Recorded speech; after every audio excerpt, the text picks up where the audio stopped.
Hey there everyone, it's MisterStubstep, and today I'm so excited because I'm opening up the Arceus VSTAR Ultra Premium Collection. Now this came out a while back.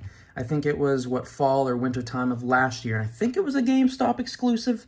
If that's incorrect, I'll probably have corrections down below, but it was usually selling for around $100. Sometimes there was discounts, and I saw some people getting it for like 80 or whatever.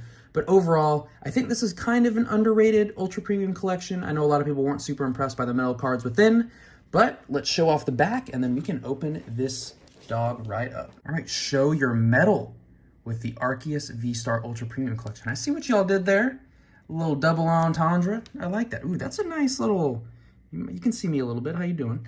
And then let's look at that pack selection. Let's see if it's accurate. It only goes up to Astral Radiance. That makes sense. Oh, maybe I guess this was like summertime of last year. Never mind. Wait, don't tell me. Does this come with a playmat too? That would be crazy. And then some metal stuff. So let's open this one up. It's a pretty long Ultra Premium box though. I'm not gonna lie. Is this just a sleeve? It is. Oh yeah. That's nice. I'm excited to open up the Charizard Ultra Premium collection because I've had that one kind of sitting. Okay, so it's just a big little case.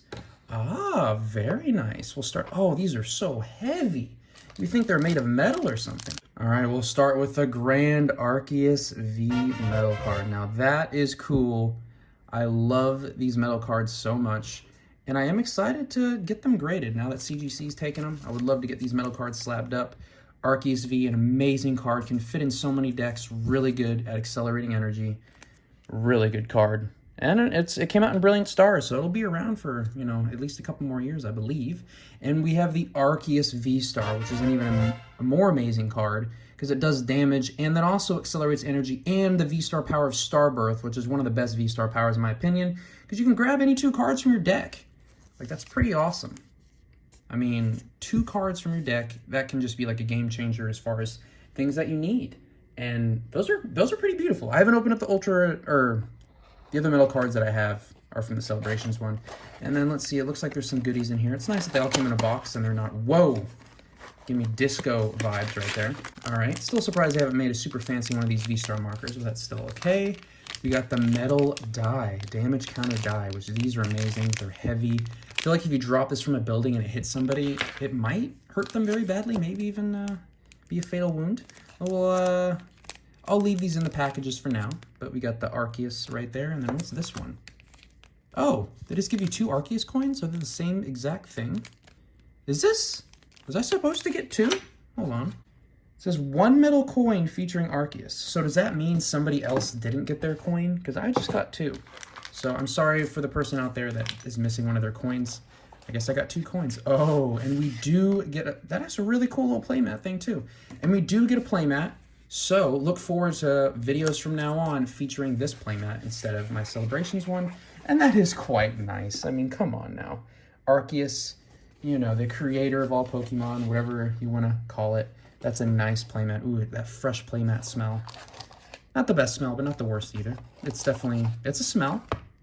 All right, we'll get everything out of the way. And, oh, the package itself only said Lost Origin. Or, sorry, only said Astral Radiance, but we have some Lost Origin. So we'll look through these packs. And, oh my goodness, are you kidding me? This pack selection is excellent. Ah, Vivid Voltage. I already have a master set, so I do not need to open this pack.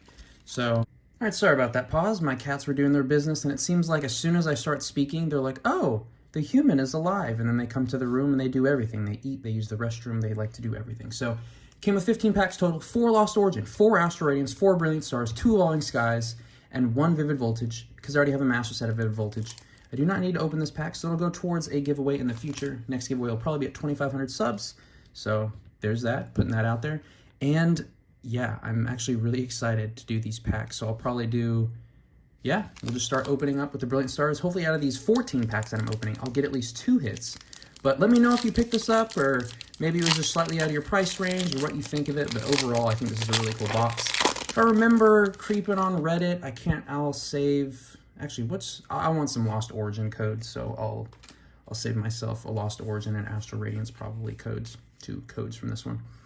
But let me know if you picked this up, if you got any good pulls. I think the posts that I saw on Reddit for this were they weren't the best pulls. I feel like a lot of these premium collections don't get a lot of pulls, but the Celebrations premium collection though, that one was chock full of pulls. And the Bibarel, which this is an amazing card. I actually am currently using this in my Reggie Drago deck because it's one of the few draw engines that kind of work with the deck. But that Industrious Incisors, you basically get your hand down to almost nothing, and then you can get 5 cards. Why did I sleeve it? I have no idea. I was talking about it for long enough to where my natural just muscle memory was like, time to sleeve the card. You've been holding it for X amount of time, which I usually only do with ultra rares and higher. Oh, okay. There's that. All right, let's see if Astral Radiance will be gracious towards us at all. I think I saw, was it Darkness Ablaze that I saw in the back? I can't remember which packs I saw in the back, but this is definitely not what I was expecting, but still, always welcome. Got Zudawuda with that Vamoose. Teddiursa, and the Hisuian Samurott VSTAR. That is a beautiful card. I've played against a few of these. With that Merciless Blade, it can be good against Mew decks, and then if it already has damage counters on it, that can be very good. And that Mooncleave Star is not the best. Oh, it's really good. It goes in combination with the Merciless Blade. I was trying to read it quickly, but it actually goes really well with that Merciless Blade attack, so that VSTAR power makes sense. Not the best VSTAR power, but very good situationally for that card. But yeah, let me know how you guys have been. Let me know any updates. I'm currently filming this on a Friday, so happy Friday. You know, TGIF. I hope you guys enjoy the weekend. I'll save that code for myself. For dinner, I had quinoa and meat sauce. So kind of like, instead of spaghetti and meat sauce, I had quinoa and meat sauce because we had leftover quinoa. I was a quinoa hater for the longest time because I'm like, ooh, quinoa, I can't pronounce it. I don't know what it is by looking at it. It's just everything that I don't like. And I actually tried it. I'm like, oh, this is just as good as rice or any other, you know, carb that you kind of fill meals with. Malamar and the Bennett.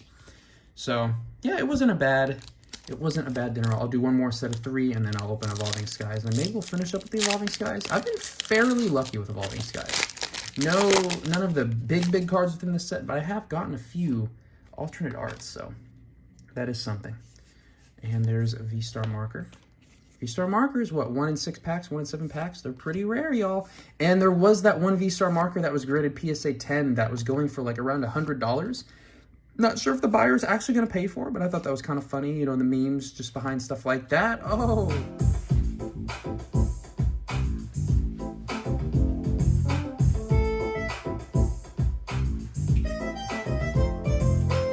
We got a higher rarity Trainer Gallery card in the Single Strike Urshifu V.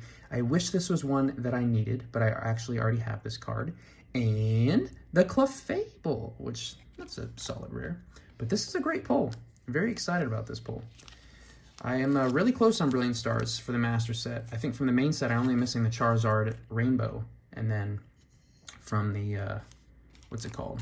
From the Trainer Gallery, I think I'm missing like 5 or 6 cards. But there's none that are over $30 within the Trainer Gallery, so that's always good. And then I'll save this Astral Radiance for myself. And then the rest of the codes shall go to y'all. Please let me know if you've been using them. And I just figured out, so I've been like manually entering in the codes the whole time when I try to redeem my codes, but there's a little picture icon next to where you enter in codes.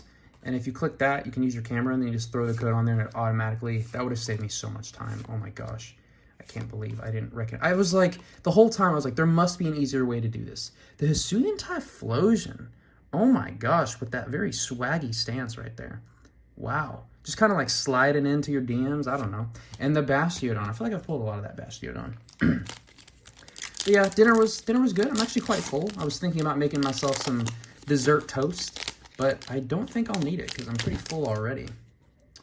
Let's see. Is this... Okay. That pretty much revealed it, but there's always the potential for Trainer Gallery because Lost Origin is cool like that.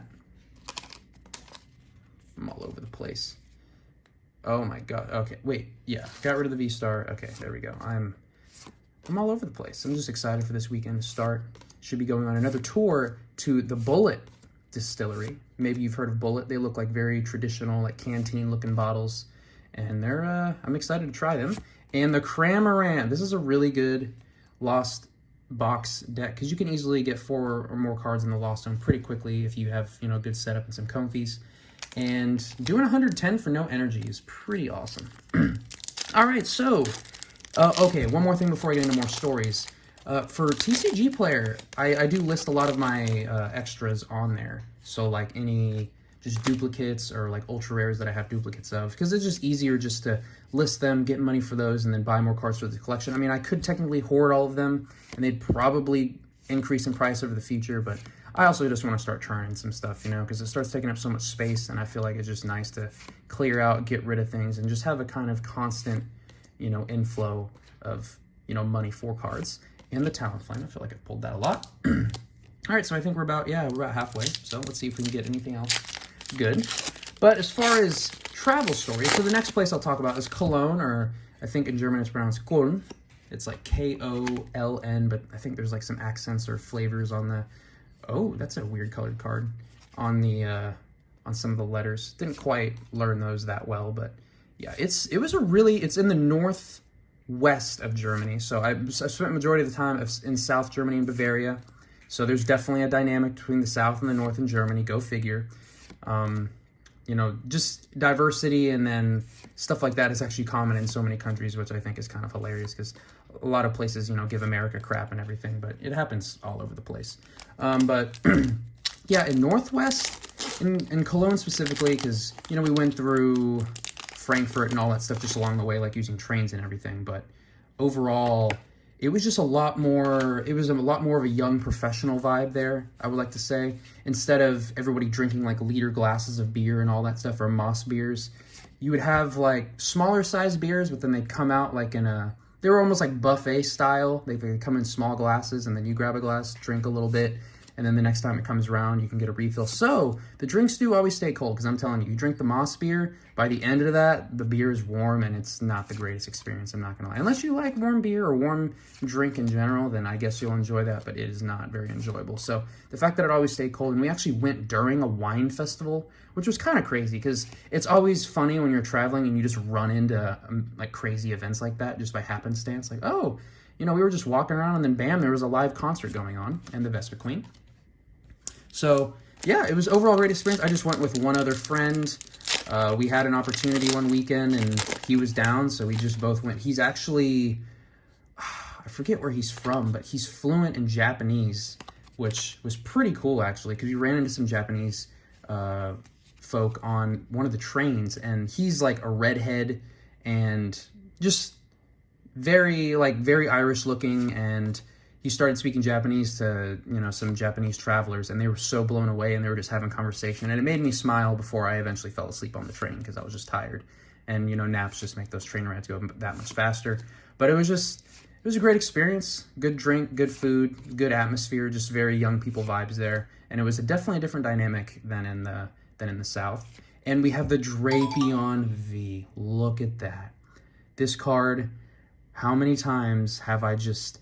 It's been chilling, and then Mew thinks they're getting going, and then I just throw this card into play, and then, yeah, I love it. This card is so amazing. It saved me from Mew decks, and it's wonderful. Thank you, Drapion. Thank you for your service, Drapion. All right, we have, yeah, I guess we'll do these last three and then finish up with Evolving Skies. So overall, I think pull rate-wise, I'm very satisfied, but... So yeah, that was Cologne, which I'm sure some of you might have heard of. Cologne it's you know, it's one of the major cities of Germany, and it's pretty cool. That was actually the farthest north I went to. I did go to Berlin when I was in Poland, because there was a lot of direct bus and trains to it, but I'll talk about Berlin another time. Another place that I visited was Munich, or München, and, you know, that's a very famous place. It's a place where, like, Hitler gave speeches. It's down in the south. It's a really grand city, and I think when a lot of people think of Germany, that's the city that they think of. It's where, like, the biggest part of Oktoberfest happens. I mean, Oktoberfest happens all over, but that's, like, one of the biggest areas that it happens. And Torterra. So, unfortunately, I didn't go to Oktoberfest, even though it's weird, because Oktoberfest happens, I think it's, like, at the end of September, and then, like, a little bit at the beginning of October, but then it's Oktoberfest, and, yeah. A lot of my friends that have been in Germany for a long time, they say Oktoberfest is definitely worth going to once, but... because of how crowded it is, you're just constantly fighting people. Because the thing is, you want to get there early, get a spot in a tent or wherever you're trying to do the fest at. Because it just basically if you had to compare it to something in the United States, it's like just a carnival on steroids. And like good food, good drink, you know, there's amusement and like entertainment and all that stuff. And you want to get a spot in a tent, and the tents get so hot, oh my gosh. So you want to hope it's like a cold day out, because if it's a warm day out It's hot outside, hot in there, and then you're definitely going to need drink, and then you're dehydrated, and then you're drinking, and it's just a combination for a lot of fun, but a combination for trouble as well. But it's a great city. If you can see any city while you're there, it's definitely one that I think is worth stopping by. We have another VSTAR card, an Origin Form Dialga VSTAR with that Star Chronos, which gives you an extra turn, which is kind of wild, but it takes 5 energy, so that kind of makes sense. But you can build up energy. There are plenty of ways to build up energy, that's for sure. But yeah, great city. I think I wore some Lederhosen while I was there, which is, you know, those leather shorts that everybody wears or whatever. Yeah, they were, when I first got a pair, I was like, man, these are like so uncomfortable. But once you actually like wear them and use them, because you're not really supposed to wash them because they're like pretty much fully leather. Once I start getting used to them, they're actually not bad and they're pretty comfy. I mean, if it's like really warm outside, they can get pretty hot, but I mean, there's like short versions, and then there's like long, short pant almost versions. They're like capri length if I had to compare them to anything. Got Skwovet and the Hisuian Zoroark. Pulled this for the first time my last opening, and now I got another. We have the Evolving Skies of the Final Pack Sylveon. Will you hold it down with something? I am very pleased with the pull rates here thus far, but if Sylveon can provide something, I am more than happy to accept. All right, final pack. But yeah, let me know if you picked this up, or let me know if you think this product is awesome or it's complete trash, or whatever things have been happening on your life. I have more stories and stuff to talk about in the future. Please check out my collection video if you haven't. I know it's a long one, but it was kind of fun to make and just go and review all of the cards that I've collected over the past 2 years to add to my collection. And we got Flapple, which I did have in my Regidrago deck for a little bit. Is anything with ability, it does damage, so it was pretty good against Mew, but there's just so many better options. And the final pull is a Florges, which that is not a bad pull. We got surprisingly good pull rates, a lot of holos, some decent ultra rares, and 2 metal cards. They're so heavy, oh my gosh. But I want to thank y'all so much for watching. Please leave me any feedback down below or thoughts or anything. I don't even care if you just ramble. You can even put some onomatopoeia down there. I really don't mind. But I want to thank y'all so much for watching, and I'll catch y'all in the next one.